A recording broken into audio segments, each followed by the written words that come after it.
Hello my fellow sickos of any and all gender, T-Dub here, and this is my stream of conscious style review of the fantastic indie game Great God Grove! Developed by Limbo Lane and published by Fellow Traveler Games, and it was released in 2024.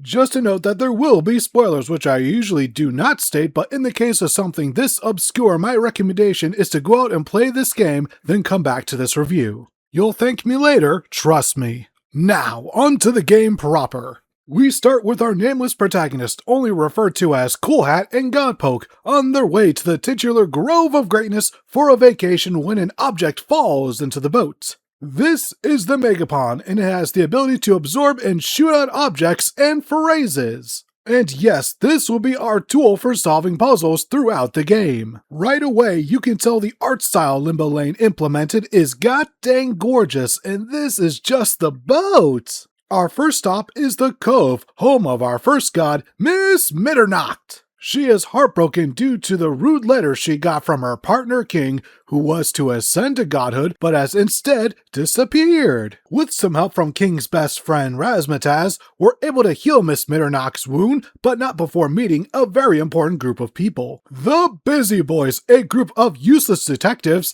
whom are all borderline identical, headed up by Capuchin. Cap is quite the authoritarian second-in-command, as he only allows other members to have full names if they've earned them, leaving some boys to have only a single letter. The main leader of the Busy Boys is none other than the god of leadership, Inspector! First off, I love how Inspector talks. It's the type of ooh-woo kawaii cuteness that I am an absolute sucker for.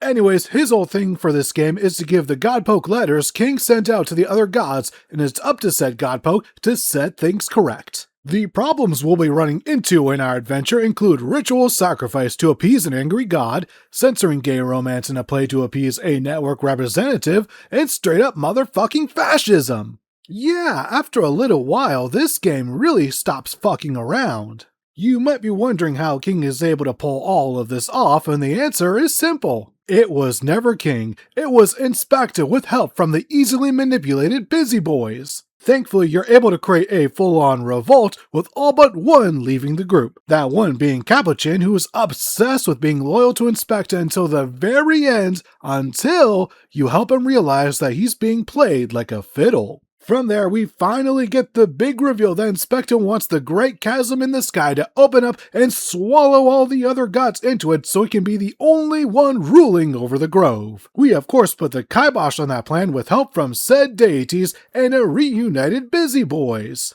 Following this near deicide, Inspector decides to return to his human life as just Hector, with the Godpoke there to keep him in line. On top of that, King takes her place as a god of the Grove. This whole ending sequence is almost perfect. Almost. Just one problem. Where the hell was Razmataz? She was built up this entire game as being King's bestie, and yet, who is the only character missing from the grand finale? Her! Outside of that, everything wraps up nicely, and you even get a nice epilogue from the Busy Boys. Seeing these puppets reminds me, in every region you can find a TV that contains a puppet short that's basically pro-Inspector propaganda. You may not get every detail on your first playthrough, but on your second, oh boy, will it hit you like a freight train. Another thing I really appreciated on this second go-around was the overall writing of the game. Each character has their own way of speaking, and I'm not just talking about their Banjo-Kazooie style voices. The fact that you can easily hear the accents of each character based solely on how their dialogue is written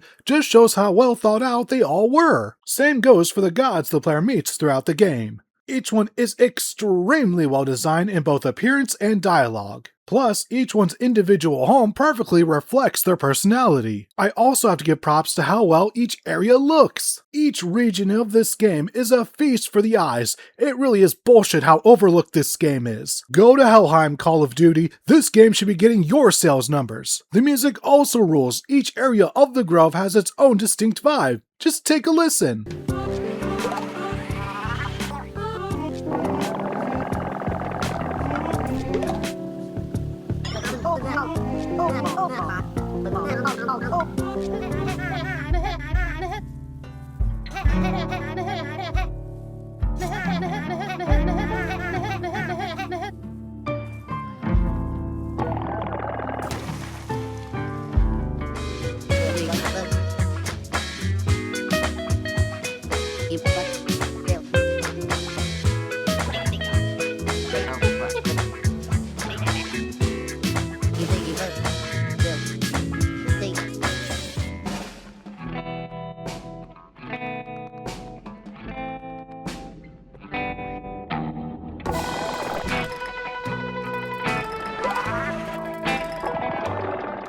If you haven't gotten my message yet, then allow me to say that Great God Grove fucks, and it does so with gusto. The writing, the characters, the design, the music, it's all so damn good. The only thing not so perfect is the performance on the Nintendo Switch. It isn't anything all that glaring, however, it did crash once during my playthrough, but it's hard for me to fault a $20 indie game that I got on sale for $12. I mean, if this were a $70 or $80 AAA game, then oh boy, this would be completely unacceptable. Good thing that never happens, right? The only real downside to Great God Grove is that it isn't on PlayStation. It's on Xbox, Switch, and PC, but somehow not PS4 or 5, which sucks because I want as many people playing this game as possible. It has genuinely been a long time since I came across a game that truly struck a chord like Great God Grove did. Like, I've enjoyed a lot of games over the years, but this one really felt special. Favorite character?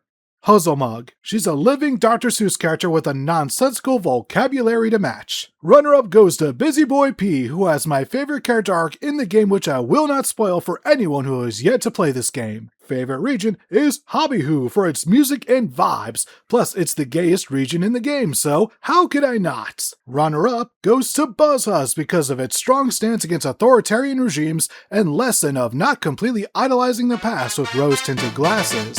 Alright, enough rambling from yours truly. Great God Grove is on PC, Xbox, and Switch, so please buy it, and hopefully you'll have half the amount of fun that I did.